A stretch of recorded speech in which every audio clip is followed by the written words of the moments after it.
Thank you for joining us for this IGTM panel on golf tourism and in a combined effort focusing on the revival of golf tourism. I'm joined today by three very distinguished guests. Peter Walton, CEO of IGTO. Peter, lovely to see you. He's coming to us from London. Good to see you, Farhad. Nice to see you. Sam Barker, Sales Director for Golfbreaks, based in Windsor in England. Nice to see you, Sam. Thank you, Farhad. Thank you. And lastly, Clinton Norris from Troon, Director of Sales and Marketing. He's coming to us from Dubai. Hey, Farhad. Nice to see you all. Let me begin with Clinton, if I may. It's obviously been a brutal time for you guys and for everybody, really. What have been the largest challenges that you guys have faced at Troon? And I'll have the same question also for Sam. Absolutely, Farhad. Yeah, so as you mentioned, the last 6 months from a personal and professional standpoint, I think for everybody who's watching this, it's been a really difficult time. As Troon, we've got over 470 locations spread across over 30 countries across the world. So taking a positive, I'll try and remain positive today. When the pandemic did start, we kind of got ahead of the trend because it obviously came up in Asia. So we saw it coming in Malaysia, Cambodia, Australia, and then across to the Middle East, across to Europe and America. So we were actually advising our American colleagues, where our headquarters is, on all the different protocols that we had put in place from a safety standpoint. And safety has really remained our focus for the last 6 months. Obviously, we've seen the second waves as such around September time through Europe as well as the Middle East and America. And I think safety will remain our focus until there is a vaccine that is heavily distributed. We as a company, we've obviously had to be very dynamic, as we all have. So this must be the 100th video call of the last month for us all. But again, taking a positive, it does make decision-making ability quickly. You don't need to travel to see people and have a meeting anymore. Although we obviously all miss that and that personal connection as we're all having this video call here for the IGTM. A key part of IGTM is those relationships that you build not only during the sessions but across the bar, as Peter says, and around the exhibition. So that's kind of a summary in terms of how the last 6 months have gone, what actions we've put in place. There's recommended safety protocols from Troon's side, but they're very reliant on the country that we're in, or even if you take America, it's very reliant on the state that you're in. They all have different COVID restrictions and guidelines. So many of our associates are wearing the masks. We've got the thermal detection on entry to every golf venue that we're at. Training wise, continued education for the associates through these difficult times. That's obviously now gone virtual, which again is a positive. We've engaged some of our professional ambassadors. So we have a partnership with the likes of Justin Thomas, Shane Woods, really to use them for engaging content to reach out to our members, guests, and associates during these times. Sam, can I ask you from your side, how has it been? I mean, obviously it's been a massive downturn for bookings at Golfbreaks. How have you guys been, let's say, tackling that and trying to remain positive and see the other side of the curve? Yeah, I mean, I think the same for everyone. Of course, it's been a huge challenge. I mean, we're a global travel company and we're in a global pandemic and there's a global travel ban. So being a travel company at this time is very, very tough. But, we've got to understand, our hands are tied. There's lots of government-led restrictions out there. But the big strategy for us has been to make sure that we have kind of regular, clear and really transparent communication with our clients because they need to turn to us for advice and guidance. I think at certainly at the start, things were pretty black and white. Everything was closed. And then as the summer's gone on, you've had kind of certain areas opening and certain restrictions coming in place. And it can get a little bit confusing. So we've had to make sure that our communication with our customers has been really strong. I think from day one, we've had our full sales and service team kind of working non-stop from day one. The furlough scheme came in place for many businesses in the UK. For us though, that was when we needed everyone on the front line talking to customers. So we didn't kind of scale back that at all. We made sure we had everyone there. So really, our speed of response was up there, and we could speak to everyone that had an effective booking straight away. We needed to make sure that all of our customers were given the right information and the full options as quickly as possible. So we really kind of moved as fast as we could there. At the height of it, we had over 2,000 calls coming in a day as well. So it was kind of making sure that those were all taken and not only taken, but again, all of the right information was given out. I think then, and that was a huge part. Even in that first period where everything was under full lockdown, we had tens and tens of thousands of people that were due to go on breaks away. So we very quickly had to get out there and like I said, give them their options and very much hoping to move the break and kind of save their holiday for another time. I think then as the summer's gone on, it has obviously it's progressed and it's moved forwards and we started to see destinations open up. So there we've had to work really closely with all of the suppliers. Like Clinton's focus there is, okay, well, once the guests come to him, how can he house them safely? What we then needed to do was speak to all of our different suppliers, again, thousands of suppliers, and finding out, okay, what are you doing? How are you going to host these customers safely? And then we could then get that information back to the customers as well. So not only was it, okay, well, where's open and where's not? It's like, well, when it is open, what's going to happen? Again, it's just communication. And I think really good communication with all of our suppliers and then passing that on to the customers has then meant that the breaks that have gone ahead over the summer have gone ahead really well. The feedback's been fantastic and people are enjoying fun but safe breaks away. And that has been the focus. Fantastic. Peter, you sit in a sort of a vaunted perch at the apex of the golf industry. What have you seen has been the source of great consternation for your members? And conversely, what's been the siren call, if any? Well, it's interesting because, Sam put his finger on it. The world of tourism has ground to a halt, since March, really. With the exception of domestic travel in a number of countries, not all countries, but a number has been a bright part of the industry.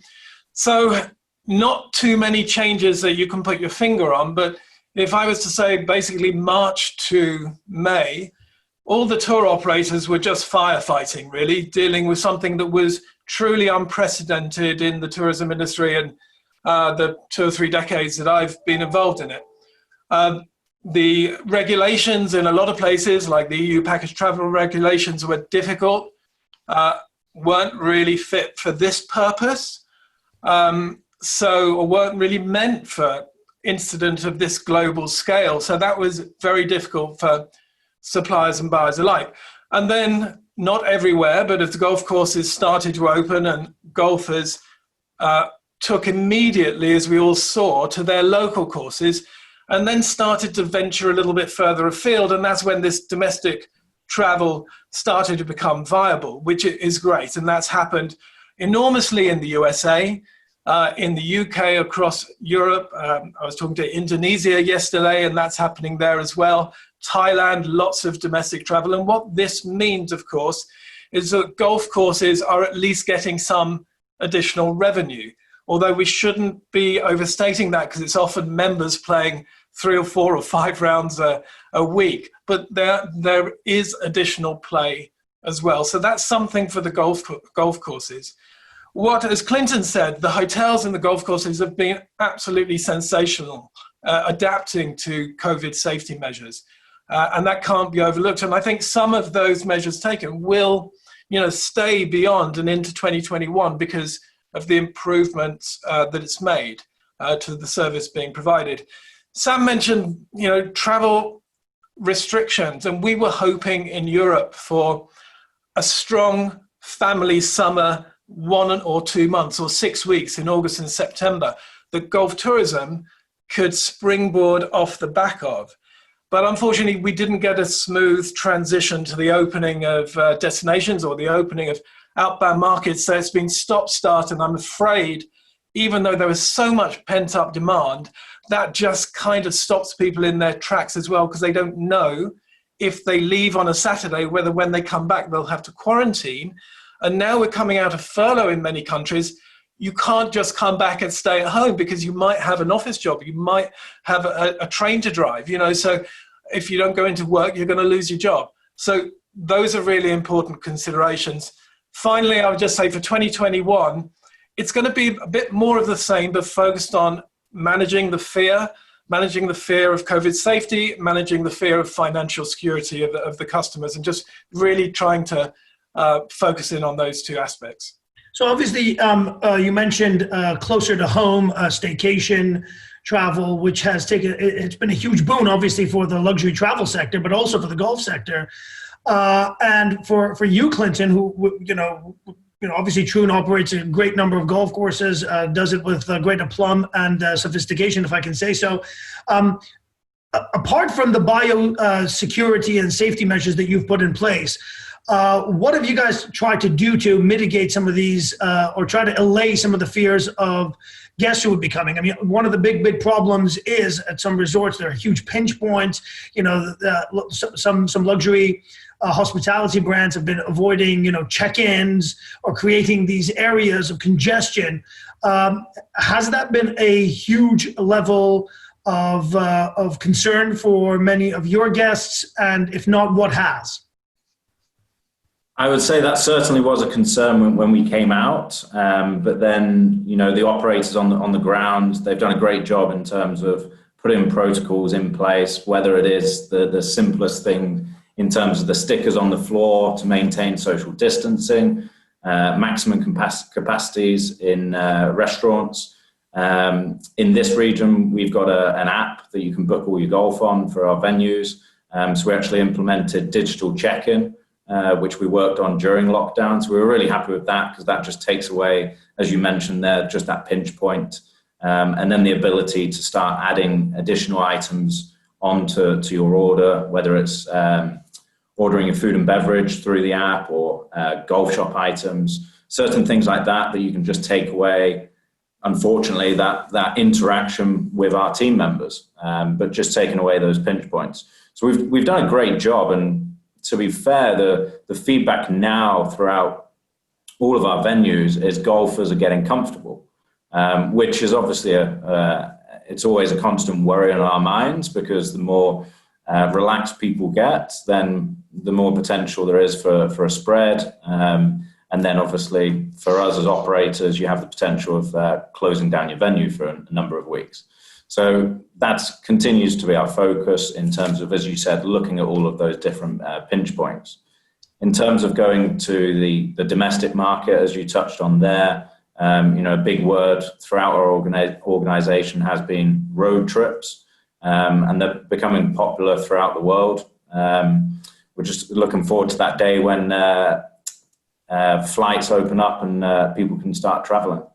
Sam, Peter touched on this. Obviously, golf was one of the first pastimes to come online when various lockdowns around the world were eased.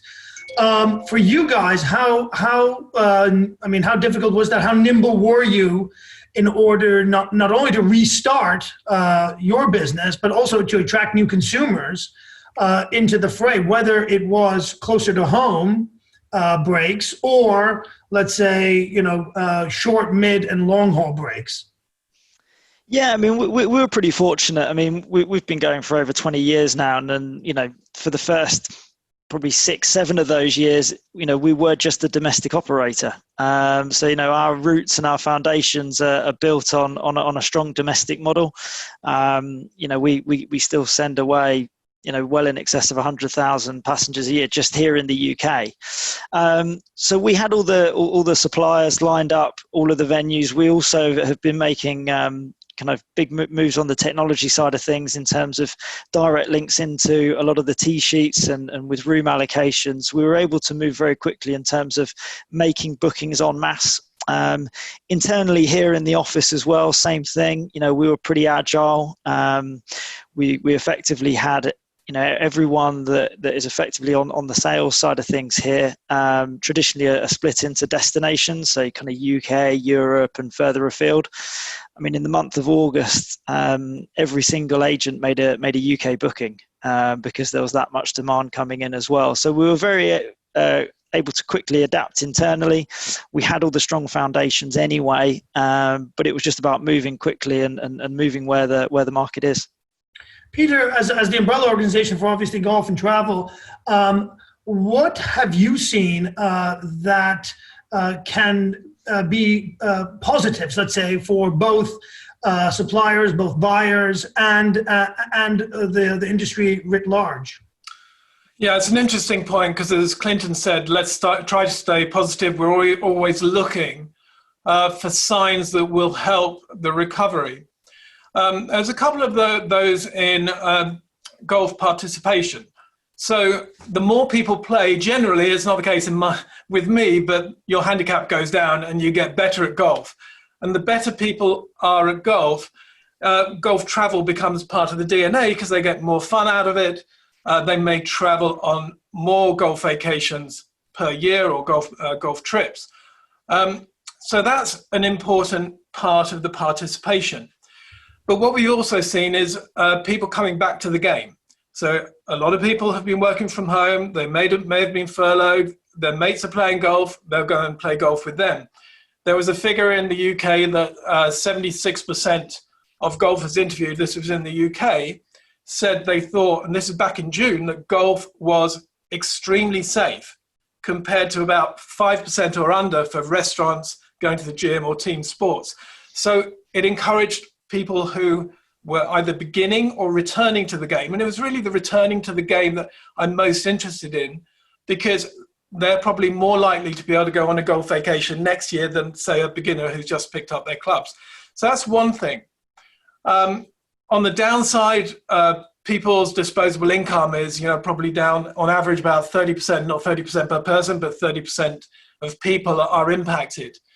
But yeah, I think we have to look at demographics as well, because group sizes are probably going to be lower in the initial month than they were, whereas FIT is going to be higher. I'm a little bit concerned for the over 65s, and the over 60s comprise a very significant part of golf travel. But what we have seen as a positive, I was talking to somebody in Japan yesterday and in Malaysia, where they've seen a spike in millennials going to the driving ranges and actually getting out and playing golf. So whereas we had previously thought, well, are millennials going to come to golf travel in the same numbers as the previous generation did, that is actually happening now in terms of participation. So there might be a kind of, not a switch, but a transition towards younger players, at least in the first 6 months of next year. And of course, anecdotally, and I speak for myself as a PXG ambassador, equipment sales have also been increasing. So a lot of people with, as Peter mentioned, disposable income, the slightly more upper echelon clientele have spent a lot of money to re-up their games, to do exactly what Peter said, to go out there. For a question for you, Clinton, in as far as the properties that you guys manage and run, have you seen a trend toward sequestration that we've seen in the broader world of travel, i.e. exclusive villa hires, families taking a larger encampment, if you will, to stay away from the rest of the resort? What trends have you seen there? Yeah, absolutely. I just wanted to share actually a success story, which is perfect for that. Safe destinations, and again, very wary of using the word safe, but Vila Private Island in the Maldives. We've got a beautiful Jose Maria Lazabal short game academy there, and they're actually performing better than last year.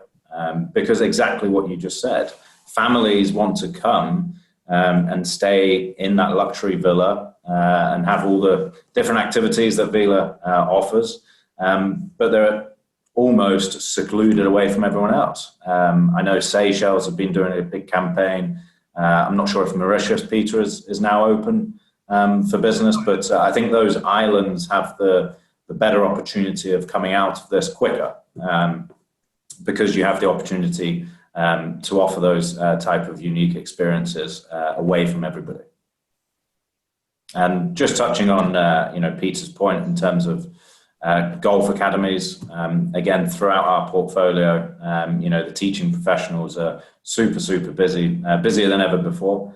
And it's exactly the trend that Peter mentioned. It's the existing golfers want to get better because they're playing more golf, but then the newbies, they want to get better as they're whether they're coming back to the game of golf or they're new to the game of golf. And we certainly feel exactly like Peter, like the focus for us as a golf course operator and any general managers and teaching professionals out there, the focus has to be retention of these golfers. The more people that we can get better at golf and still playing golf, then the quicker we as a tourism industry will be able to recover. So that's really a key focus over the next 6 to 9 months, because once things do open up, we'll be back, challenging other activities for their time and for their dollar as well. Sam, well, a lot of people have said, and I totally concur with this, that emotion is key, that consumers will return to places where they have an innate understanding of, whether it's geographically, whether it's knowing the management, places that they've been before, places where they trust. Have you seen? What are some of the trend lines that you've seen in terms of repeat visitation by some of your clients or otherwise? Yeah, I mean, I think the big positive, and this is where I keep smiling and keep coming to work every day, is that undoubtedly customers want to get away. And we've seen that even from day one, and throughout this whole period. That there is definitely a huge appetite to get away and travel and to play golf. A huge positive, as we mentioned, is there are more people now playing golf. So the golf market that we can all kind of tap into has just increased in size as well. So there is lots of positives on that side. I think in terms of the repeat business and customers getting away, at the moment, what we're being asked is just, well, where can I go? Where what is available? Where can we get away? Because if we can, we will. We saw that in the summer. Spain opened for 3 weeks, and for those 3 weeks, the bookings were huge.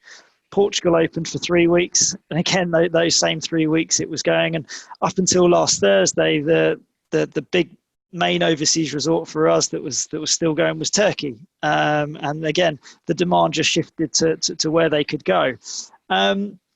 I do think confidence is taken a bit of a knock now. It certainly feels like the net is closing in a little bit as cases are rising again.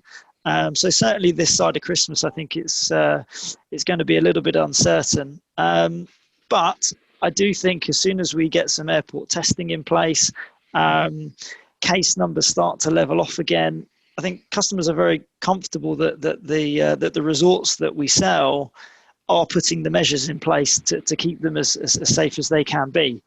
It really is just a case of, okay, well, when are we allowed to start moving again? Clinton, in terms of providing tips and providing ideas for how everybody could work a bit better together, collaboratively or otherwise, what are some of the things that you would suggest to your partners, to your collaborators in the golf industry?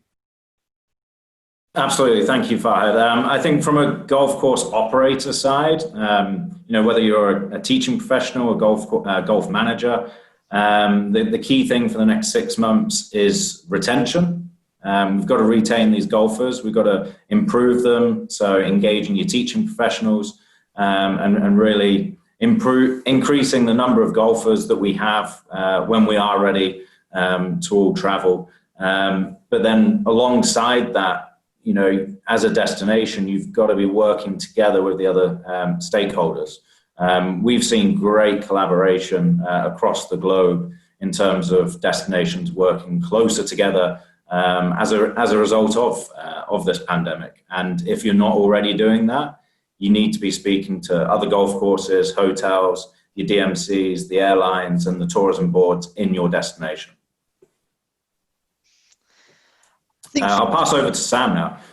Yeah, I think from our end, you know, as a tour operator, I think for us it's definitely around kind of instilling and keeping that confidence with customers. They want to travel and they want to go where is safe. I think that we're all really confident that the suppliers and all of the venues are now kind of fully, I guess, COVID secure. So I think that box is ticked, but we can't get complacent with it. Peter mentioned a point at the earlier on around the package travel regulations here in the UK that potentially not fit for purpose. They weren't built for what's been going on, but they're not about to change anytime soon. So we definitely need to work with them. And I think on that point, it's about everyone just having an understanding and really just working with flexibility and speed. You know, customers will travel if they can, but they definitely want to know that they've got that financial protection. And if things do change quickly, if destinations, you know, if we have an outbreak and plans need to be changed, I think it's about us all understanding, however frustrating it is to have to cancel holidays and cancel breaks. I think there's two things that we all just need to work together on. One is making sure that the rebooking process is really quick and easy, you know, and not putting any barriers in front from a client point of view. If we can make that process quick and easy, then a lot of the business can be saved. It can just be deferred to a later date. But also just understanding that, you know, the customer does have a right to a refund, and we need to respect that. And actually, if we all do offer that quite quickly, I am also very confident that customer will come back very quickly again. They'll know that they made a booking. Yes, it couldn't go ahead. It wasn't anyone's fault. There was maybe an outbreak. If they wanted to, they had their monies returned pretty quickly. And you know what? They're ready to go again. As soon as the confidence is there, they'll come back. And we're seeing that now with customers that can't go away. Even recently now to Turkey, many of them are rebooking. The odd few that need a refund, we're doing it straight away. And they've all said, look, I'll be back very quickly as soon as I know when and where to go. So I think, yeah, it's working together and understanding kind of the playing field that we're in and working with flexibility and speed. Yeah, I think Sam is right on point there. All of these suppliers have been fantastic in making conditions very flexible for direct bookings. You can often book a hotel room with cancellation for any reason, 24 hours or 48 hours out.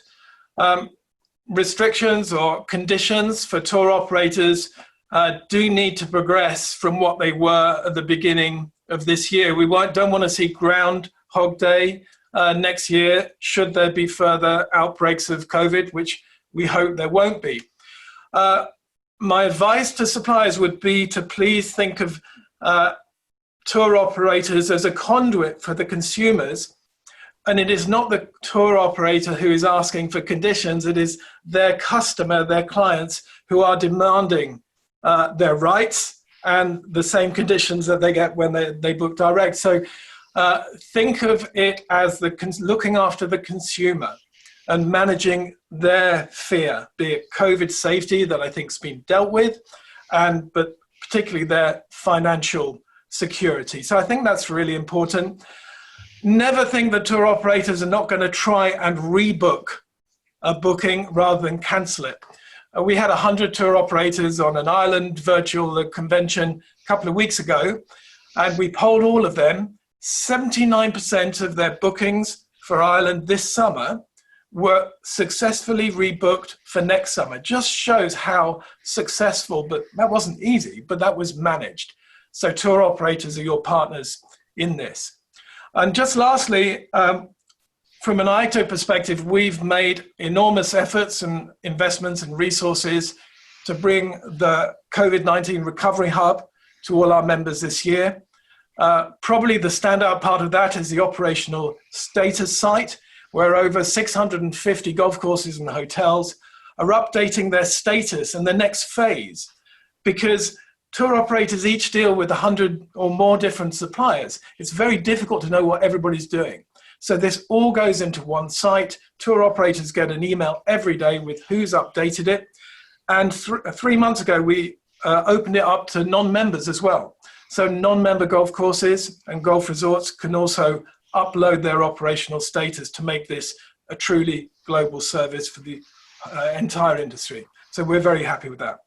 Fantastic, Peter. That's a collaborative and combined effort across all the different segments of the golf industry to try to revive golf tourism, which is something so close to our heart. I want to thank Peter Walton from IAGTO in London, Clinton Norris, who's joining us from Dubai, who is Director of Sales and Marketing for Troon, and of course, Golfbreaks Sales Director Sam Barker, who's in Windsor. And of course, I'm Farhad Heydari from the House of Heydari here in London.